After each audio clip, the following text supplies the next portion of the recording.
ഏറ്റവും കുറഞ്ഞ പ്രൈസിൽ ദുബൈയിൽ ഒരു അപ്പാർട്ട്മെന്റ് മേടിക്കാൻ പറ്റുമോ എന്ന് ചോദിച്ച് ഒരുപാട് എൻക്വയറീസ് വരാറുണ്ട്. നമ്മളിപ്പോൾ കുറച്ച് നാളായി ഒരു ബേസ് പ്രൈസിലുള്ള ഇൻവെസ്റ്റ്മെന്റിനെ കുറിച്ച് നമ്മൾ സംസാരിച്ചിട്ട്.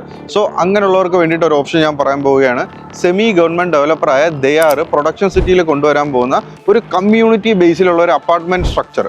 അതിനകത്തൊരു യൂണിറ്റ് നമുക്ക് ഏറ്റവും ചെറിയ പ്രൈസിൽ മേടിക്കാൻ പറ്റും. ജസ്റ്റ് നമുക്ക് അകത്ത് പോയിട്ട് ജസ്റ്റ് ആ കമ്മ്യൂണിറ്റി ഒന്ന് കാണാം, അതിനുശേഷം ബാക്കി ഡീറ്റെയിൽ പറഞ്ഞുതരാം.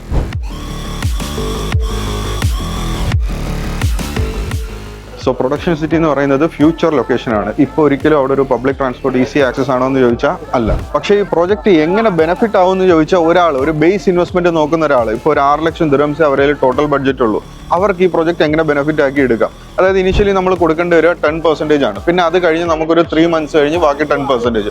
പിന്നെ ഓരോ 4 months കൂടുമ്പോഴും ബാക്കി 6% കൊടുത്താൽ മതി. അതെന്ന് പറഞ്ഞാൽ ഒരു 50-50 പേയ്മെന്റ് പ്ലാൻ വരും. നമ്മൾ ഓൺ ഹാൻഡ് ഓവർ 2027 ഏപ്രിൽ വരെ കൊടുക്കേണ്ടി വരിക നമുക്ക് 50% ആണ്. ബാക്കി 50% വേണമെന്നുണ്ടെങ്കിൽ നമുക്ക് മോർഗേജ് ഇടാം. സോ പല ഓപ്ഷൻസ് നമുക്ക് അവൈലബിൾ ആണ്. ഇപ്പം നിലവിൽ ഒരു ബേസ് ഇൻവെസ്റ്റ്മെന്റ് അല്ലെങ്കിൽ എനിക്ക് റെന്റിൽ നിന്ന് ഒരു മോചനം വേണം എന്ന് ചിന്തിക്കുന്ന ഒരാൾക്ക് ഇത് പറ്റുന്ന ഒരു ബേസ് ഇൻവെസ്റ്റ്മെന്റ് ബെസ്റ്റ് ഇൻവെസ്റ്റ്മെന്റ് ആണ് ഇന്ന് ദുബൈയിൽ അവൈലബിൾ ആയിട്ടുള്ളതിൽ. സോ ഇങ്ങനെ ഒരു പ്രോപ്പർട്ടിയിൽ നിങ്ങൾക്ക് ഒരു ഇൻവെസ്റ്റ്മെന്റ് സ്റ്റാർട്ട് ചെയ്യണമെന്നുണ്ടെങ്കിൽ ജസ്റ്റ് വിളിച്ചോ, നമുക്ക് ബാക്കി ഡീറ്റെയിൽ സംസാരിക്കാം. നമുക്ക് സൈറ്റ് ഒന്ന് പോയി കാണാം, അതിനുശേഷം നമുക്ക് തീരുമാനിക്കാം ഇത് മേടിക്കണോ വേണ്ടയോ എന്നുള്ളത്.